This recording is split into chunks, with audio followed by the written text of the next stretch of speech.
नमस्कार दोस्तों, आज की इस वीडियो में हम बात करेंगे यूरिनरी ट्रैक्ट इन्फेक्शन के बारे में। देखिए, जो इंटरकोर्स होता है यानी जो सेक्स होता है, ये मेन कारण होता है इस यूरिनरी ट्रैक इन्फेक्शन का। यानी 50% से ज़्यादा जो केसेस होते हैं ना, वो यूरिनरी ट्रैक इन्फेक्शन से। तो इसके बारे में हम बात करूंगा। इसका मैंने स्पेशल वीडियो भी बनाया है, उसके बारे में भी मैं आपको बताऊंगा। पर आज इन जनरल हम यूरिनरी ट्रैक इन्फेक्शन के बारे में बात करेंगे और ये सेक्सुअल जो मैंने बताया उसके बारे में भी मैं आपको इन्फॉर्मेशन दूंगा।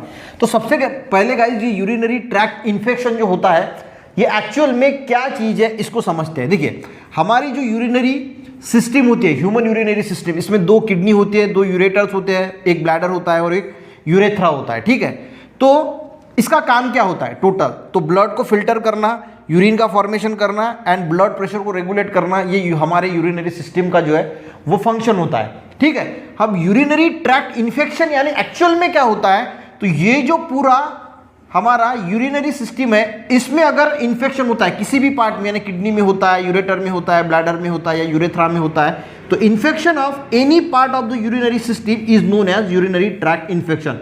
तो उसको बोला जाता है यूरिनरी ट्रैक्ट इन्फेक्शन। ये समझ में आ गया कि यहाँ पे अगर कहीं पे भी इन्फेक्शन हो गया, यानी इन्फेक्शन मोस्टली होता है बैक्टीरिया की वजह से। ठीक है, तो यहाँ पे अगर कहीं पे भी बैक्टीरिया से इन्फेक्शन हो गया तो उसको हम बोलते हैं जनरली यूरिनरी ट्रैक्ट इन्फेक्शन। अब यहाँ पे सिम्टम्स क्या है इसके, यानी क्या क्या लक्षण दिखाई देते हैं। तो यहाँ पे एक बात गौर करना कि इसके कॉजेस क्या है, ये सबसे पहले ढूंढने की कोशिश करना। हम बोलते हैं कि भाई यूरिनरी ट्रैक्ट इन्फेक्शन की होम रेमेडीज क्या है, वो तो मैं बताऊंगा ही आपको। पर उससे पहले हमें यह भी पता लगाना बहुत आवश्यक है कि ये जो यूरिनरी ट्रैक्ट में इन्फेक्शन हुआ है, इसकी वजह क्या है। क्योंकि लोग क्या करते हैं, बस घरेलू उपाय कर लेते हैं, घरेलू उपाय जो करते हैं और डॉक्टर के पास जाते हैं, डॉक्टर भी एंटीबायोटिक का कोर्स पूरा कर लेते हैं। पर अगर हम कॉजेस को ध्यान में नहीं रखेंगे, मान के चलो कि ये कॉज है किडनी स्टोन। किडनी स्टोन अगर आपको है तो किडनी स्टोन से भी यूरिनरी ट्रैक्ट में इन्फेक्शन होता है। आपको बर्निंग में, यूरिन में जाते वक्त बर्निंग होती है, पेन होता है, एब्डोमेन पेन होता है। तो अगर आपको पता है कि भाई किडनी स्टोन की वजह से जो है वो मुझे प्रॉब्लम हो रहा है, तो आप जाएंगे, एंटीबायोटिक का कोर्स करेंगे, फिर से कुछ दिनों के बाद आपको यूरिनरी ट्रैक्ट इन्फेक्शन कंटिन्यू लगातार चलता ही रहेगा। तो आपको मेन क्या है, तो जो किडनी स्टोन है उसको रिमूव करना, ये सबसे पहले आपको समझना होगा कि आप सबसे पहले डॉक्टर को दिखाइए, डॉक्टर से जांच करवाइए। अगर पता चलता है कि ये यूरिनरी ट्रैक्ट इन्फेक्शन किस वजह से हो रहा है, ये अगर आपको पता चलता है, तो आप उसको जो है वो परमानेंटली जो है वो समाप्त कर सकते हैं। तो हमें सबसे पहले कॉजेस को पता करना है, उस पर भी मैं आऊंगा कॉजेस पे।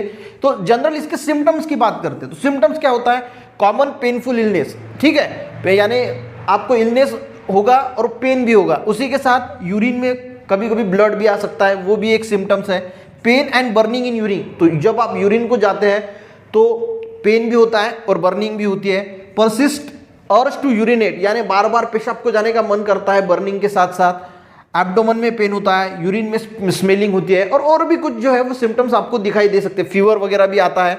तो ये सारे सिम्टम्स अगर यानी सिम्टम्स अगर आपको दिखते हैं तो आपको यूरिनरी ट्रैक्ट इन्फेक्शन जो है वो हम ऐसा बोलते हैं। अब इसके कॉजेस क्या है, जैसे मैंने कहा कि भाई किडनी में अगर स्टोन फॉर्मेशन हो गया, तो स्टोन की वजह से क्या होता है, वहां पे इन्फेक्शन क्रिएट होता है, वहां से भी स्टोन की वजह से इन्फेक्शन होता है, तो उससे भी जो है वो आपको जो है वो यूरिनरी ट्रैक्ट में इन्फेक्शन हो सकता है। तो सबसे पहले इसका पता लगाइए। होम रेमेडी तो आप कीजिए, ठीक है, कोई दिक्कत की बात नहीं। पर मान के चलो कि आप जो है वो होम रेमेडीज कर रहे हैं, किडनी स्टोन की प्रॉब्लम है और किडनी स्टोन वैसा ही है, तो कोई मजे की बात नहीं है ना। आपको किडनी स्टोन को दूर भगाना होगा, निकाल के फेंकना होगा, तो उस बारे में भी हमें सोचना पड़ेगा। तो ये होगा गाइस एक कॉज किडनी स्टोन। दूसरा होता है अगर आपकी प्रोस्टेट वगैरह, अगर मेंस की बात करें हम, अगर प्रोस्टेट वगैरह बढ़ गई तो भी यूरिनरी ट्रैक्ट में इन्फेक्शन होता है। ये सारे सिम्टम्स आपको नजर आते हैं। तो ये पता लगाना भी सबसे इंपॉर्टेंट होता है। अगर यूरिनरी ट्रैक्ट इन्फेक्शन है, सबसे पहले मैं आपको बताऊंगा कि डॉक्टर को दिखाइए। एक मैं सेक्सुअल बात बताऊंगा, वो बहुत इंपॉर्टेंट है। डॉक्टर को ये अगर प्रोस्टेट बढ़ा हुआ है, किडनी स्टोन है, तो उस पर जो है वो आप कुछ इलाज कर सकते हैं, तो उससे यूरिनरी ट्रैक्ट फिर रिमूव हो जाएगा। ठीक है, अब यहाँ पे अगर हम बात करेंगे तो 4th नंबर ले लेता हूँ, इन्फेक्शन ऑफ ई कोलाई। तो ई कोलाई का इन्फेक्शन होता है जो यूरेथ्रा के मार्फत जो है वो एंटर करता है और यूरेथ्रा से फिर ब्लैडर, यूरेथ्रा किडनी में होता है और इन्फेक्शन फैलता है। तो ये तो अगर ये वाला है इन्फेक्शन ई कोलाई यूरेथ्रा से गया हुआ, तो एंटीबायोटिक का कोर्स करेंगे तो क्योर हो जाएगा। अब बात करते हैं सेक्सुअल प्रॉब्लम की। देखिए, बहुत बार क्या होता है शादी हो जाने के बाद वुमेन्स में ये जनरली देखा जाता है कि उनको जो है वो यूरिनरी ट्रैक्ट इन्फेक्शन होता है, यानी यूरिन के वक्त बहुत ज़्यादा बर्निंग होती है। तो इसका मेन प्रॉब्लम क्या है पता है आपको? एक चीज लोगों को उसका नॉलेज नहीं होता। देखिए, जब भी सेक्स होता है यानी इंटरकोर्स के बाद लेडीज ने हमेशा जो है वो पेशाब को तुरंत जाना चाहिए। ये पहली बात समझ लीजिए। यानी जो लेडीज होती है, सेक्स हो गया तो उसके तुरंत बाद जो है वो पेशाब को चले जाना चाहिए। इससे क्या होता है, जो बैक्टीरिया वगैरह होता है वो रिमूव हो जाते हैं। अब इस पे मैंने एक स्पेशल वीडियो बनाया है। और मेंस की बात करें तो मेंस ने तुरंत कभी भी यानी इंटरकोर्स के बाद तुरंत जो है वो पेशाब को नहीं जाना चाहिए। अगर आप तुरंत पेशाब को चले जाते हैं तो आपको प्रोस्टेट की प्रॉब्लम हो सकती है। तो आपने 15-20 मिनट, आधे घंटे के बाद जो है यानी इंटरकोर्स यानी सेक्स के बाद 15-20 मिनट के बाद जो है वो आपने पेशाब को जाना ही है। जेंट्स की बात कर रहा हूं। और वुमेन्स ने तुरंत जाना चाहिए। जैसे इंटरकोर्स होता है खत्म तो वैसे ही तुरंत अगर आप पेशाब को जाती है तो यूटीआई का प्रॉब्लम बहुत हद तक कम हो जाता है, यानी रिमूव हो जाता है। तो ये एक प्रॉब्लम होता है। लेडीज क्या करती है, सेक्सुअल इंटरकोर्स जो होता है उसके बाद पेशाब को जाती नहीं, और उसकी वजह से जो इन्फेक्शन है वो ऊपर बढ़ता जाता है, यूरिनरी ट्रैक्ट इन्फेक्शन बहुत ज़्यादा बढ़ता है। तो ये एक बात है, इस पर मैंने एक स्पेशल वीडियो बनाया है, सेक्स के बाद पेशाब को जाना चाहिए या नहीं जाना चाहिए, वो आप सर्च कर लीजिएगा। उसके देख के आपको पूरा डिटेल उसके बारे में पता चलेगा। तो ये भी एक प्रॉब्लम है गाइस। इससे वजह से भी ज़्यादा से ज़्यादा जो वुमेन्स में प्रॉब्लम होती है ना, और जेंट्स में जो प्रोस्टेट बढ़ता है, इसकी वजह से प्रोस्टेट लार्ज हो जाता है और उसमें भी प्रॉब्लम आते हैं, उसकी वजह से भी ये सारी दिक्कतें होती है। तो ये कुछ कॉजेज है, ठीक है, और भी कॉजेज हो सकती है, ऐसा नहीं। अब बात करते हैं ट्रीटमेंट के बारे में।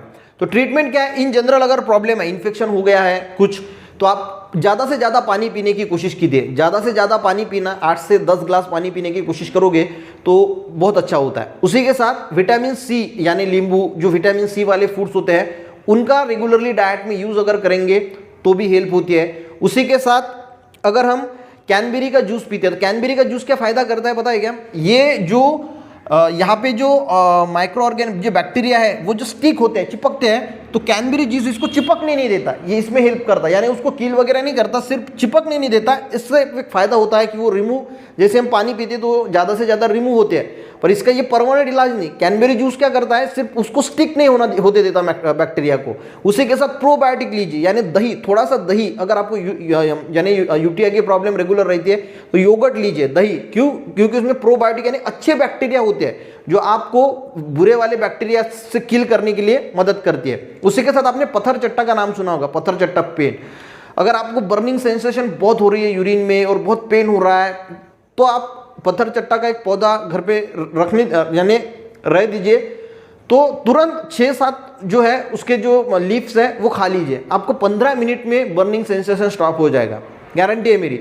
15-20 मिनट में आपका बर्निंग सेंसेशन। पर किसी को पत्थर चट्टा की एलर्जी होती है तो पहले चेक कर लीजिए कि आपको कुछ पत्थर चट्टा की जो पेड़ होता है उसके जो पत्ते होते हैं उसकी एलर्जी तो नहीं है। अगर नहीं है तो बस 5-6 खा लीजिए, आपको तुरंत रिलीफ मिल जाएगा, कोई यानी दिक्कत की बात नहीं, ठीक है। तो ये सारी बातें हैं, ये अगर आप फॉलो करते हैं, यानी ज़्यादा से ज़्यादा पानी पीना, विटामिन सी का इंटेक करना, योगर्ट लेना, कैनबेरी का जूस लेना और पत्थर चट्टा, यानी तुरंत रिलीफ के लिए पत्थर चट्टा सबसे बेस्ट है। यानी किडनी स्टोन भी उससे रिमूव होता है, यानी किडनी स्टोन को भी गलाता है। किडनी स्टोन की वजह से अगर प्रॉब्लम है तो पत्थर चट्टा, ब्लड प्रेशर अगर बढ़ा हुआ है तो उसको भी रिड्यूस करता है। तो ये सारी फायदे आपको पत्थर चट्टा से तो मिलेगी, पर अगर आपको बर्निंग सेंसेशन है यूरिन में और तुरंत राहत चाहिए तो पत्थर चट्टा आपको जो है वो तुरंत राहत दे देगा। तो ये छोटा सा वीडियो बनाने की कोशिश किए गाइस यूरिनरी ट्रैक्ट इन्फेक्शन के बारे में। वीडियो हेल्पफुल रहा तो एक लाइक जरूर कीजिएगा, दोस्तों के साथ शेयर भी कीजिएगा। मिलते हैं नेक्स्ट वीडियो में, तब तक के लिए जय हिंद।